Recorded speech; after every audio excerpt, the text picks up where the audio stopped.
तो मैं आप सीधे तौर से मेरी बात सुने पाएगा।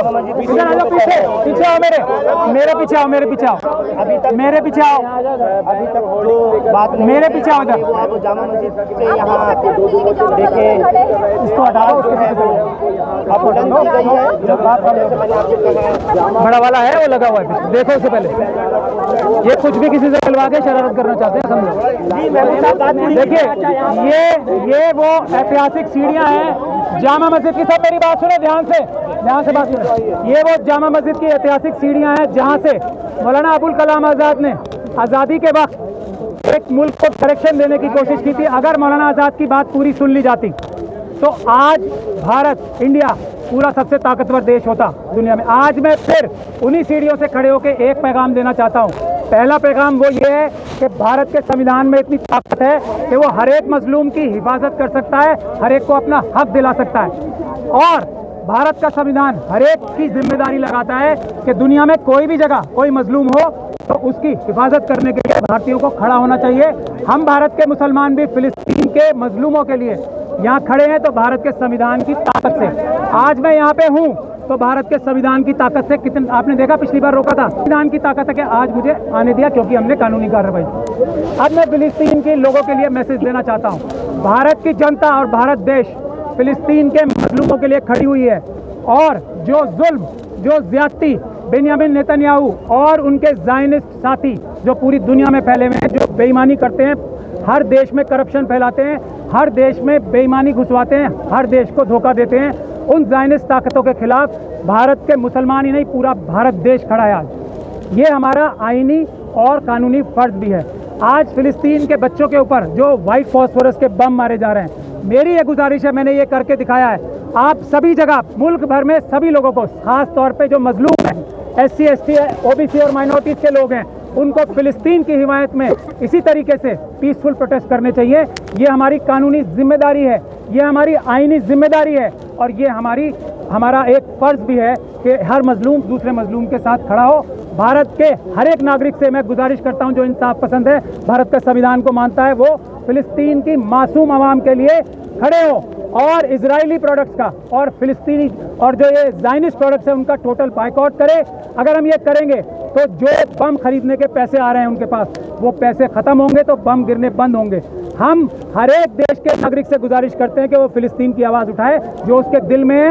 ये कानूनी काम है, ये आपका आईनी यानी कि संवैधानिक फर्ज भी है। कोई आपको रोक नहीं सकता बशर्ते आप पीसफुल प्रोटेस्ट करें। और भारत की स्टेटेड पॉलिसी है। अभी बेंयामिन नेतन्याहू ने आज हमारे प्रधानमंत्री जी को कहा है कि हमास को टेररिस्ट ऑर्गेनाइजेशन डिक्लेयर किया जाए, यानी कि आज तक हमास टेररिस्ट ऑर्गेनाइजेशन भारत की नज़र में नहीं है। अगर भारत के प्रधानमंत्री अपने किसी जाती वजह से ये पॉलिसी चेंज करते हैं तो वो देश के खिलाफ पॉलिसी होगी, देश की जनता उसका मुखालफत करेगी, अपोज करेगी। भारत ने जो स्टैंड लिया है, जो अरिंदम बागची साहब ने स्टैंड लिया है, वो ये है जो आपको नज़र आ रहा है। इंडिया एक फिलिस्तीन, आज़ाद फिलिस्तीन के साथ खड़ा है। इंडिया वहाँ पे पीस चाहता है। और मैं आप लोगों को ये बता रहा हूँ कि वहाँ पे वॉर क्राइम्स हो रहे हैं, वॉर क्राइम्स हो रहे हैं। ये बात मैं एक वकील की हैसियत से कह रहा हूँ, दोनों तरफ से मान लेते हैं वॉर क्राइम्स हो रहे हैं। तो मेरा ये नज़रिया है कि जो लोग 99% वॉर क्राइम्स कर रहे हैं वो ज़ायनिस्ट ताकतें हैं। जो लोग 99% जुल्म कर रहे हैं वो ज़ायनिस्ट और इजरायली ताकतें हैं। और ज़ायनिस्ट ताकतें मैं बार बार कह रहा हूँ, यहूदी नहीं कह रहा हूँ, जूस नहीं कह रहा हूँ, क्योंकि बहुत बड़ी तादाद में जू बेंयामिन नेतन्याहू और ज़ायनिस्ट ताकतों के खिलाफ खुद इजराइल के अंदर खड़े हुए हैं। तो आपको ये फ़र्क समझना होगा। और ये हम इंटरनेशनल कोर्ट ऑफ जस्टिस में, इंटरनेशनल क्रिमिनल कोर्ट में हम ये केस ले जा रहे हैं, तो हम यही कहेंगे कि एक फ्री एंड फेयर ट्रायल होना चाहिए जिसमें जिसने जुल्म किए हैं उसकी सज़ा भी उसी मिक़दार में होनी चाहिए, यानी कि 99% सज़ा बेंयामिन नेतन्याहू और उसके साथी जो पूरी दुनिया में फैले हुए हैं वो उनके खिलाफ होनी चाहिए। अगर 1% हमास के लोगों ने भी कुछ किया तो उनके खिलाफ भी वॉर क्राइम्स की कार्रवाई होनी चाहिए, लेकिन वो 1% ही होगी हमारी नज़र में और 99% बेंयामिन नेतन्याहू और ज़ायनिस्ट ताकतों के खिलाफ होगी। यही हमारी गुजारिश है। मेरे ख्याल से मेरे 10 मिनट पूरे हो गए हैं। मैं कानून का पालन करता हूँ। अब बाकी सबको मैं मना कर रहा हूँ कि ये बहुत सारे चैनल्स यहाँ पे RSS के स्पॉन्सर्ड आएंगे, कोई बयान ना दिया जाए आज, क्योंकि RSS चाहती है आपके मुंह से कुछ गलत लेवाए और फिर हम जो बड़े बड़े प्रोटेस्ट करने वाले हैं, पीसफुल प्रोटेस्ट, उसको खराब करने की कोशिश करें। क्योंकि दुनिया में नहीं, हम इंडिया में भी इंडिया में हम बड़े बड़े प्रोटेस्ट करेंगे पीसफुल। उसके लिए शर्त यह है कि ये आरएसएस स्पॉन्सर्ड जो लोग आए हैं यहाँ पे उनको कोई बाइट ना दी जाए। बहुत बहुत शुक्रिया। पी अमान अल्लाह। हम सब लोग के अंदर ये प्रोटेस्ट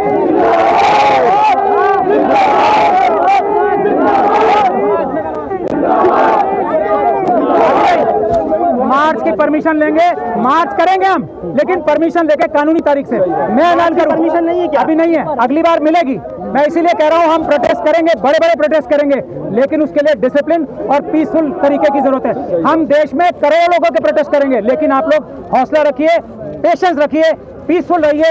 हम दुनिया को दिखाएंगे कि भारत, जहां से रसूल अल्लाह को ठंडी हवाएं आती थी, भारत से ही ठंडी हवाएं जाएंगी जो वहां पे जुल्म ज्यादती बंद करेंगी। लेकिन उसके लिए जरूरी है पीसफुल रहे और मुनज़्ज़म तरीके से। हम करोड़ों लोग प्रोटेस्ट करेंगे, आप देखेंगे।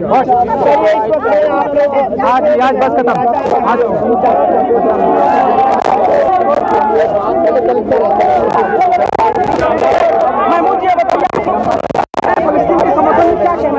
हम ये कहना चाहते हैं जो वॉर क्राइम्स हो रहे हैं उसकी सजा मिलनी चाहिए। बेंजामिन नेतन्याहू और उसके सारे साथी जो अपनी जनता के खिलाफ जाके जो स्टेटेड बेंजामिन नेतन्याहू की पर्सनल दोस्ती में सपोर्ट कर रहे हैं, उनके खिलाफ वॉर क्राइम्स होने चाहिए। अगर हमास ने कोई वॉर क्राइम किया तो उसके खिलाफ भी वॉर क्राइम की कार्रवाई होनी चाहिए। लेकिन 99% इजराइल और बेंजामिन नेतन्याहू ने जुल्म किए हैं, उसके खिलाफ 99% कार्रवाई होगी। बिल्कुल रहेगा, पूरे देश में रहेंगे, शांतिपूर्ण तरीके से रहेंगे। बिल्कुल यहाँ पे इकट्ठा नहीं होना है, सब लोग अपने वापस जाएंगे। नमाज के बाद मैं जा रहा हूँ, मैं दिखा दूँ आपको इस वक्त में बड़ी भीड़ है लोगों का और फिलिस्तीन जिंदाबाद के नारे यहाँ पर लगातार जो है। ठीक है, आप निकले, सब लोग जाएं घरों में अपने।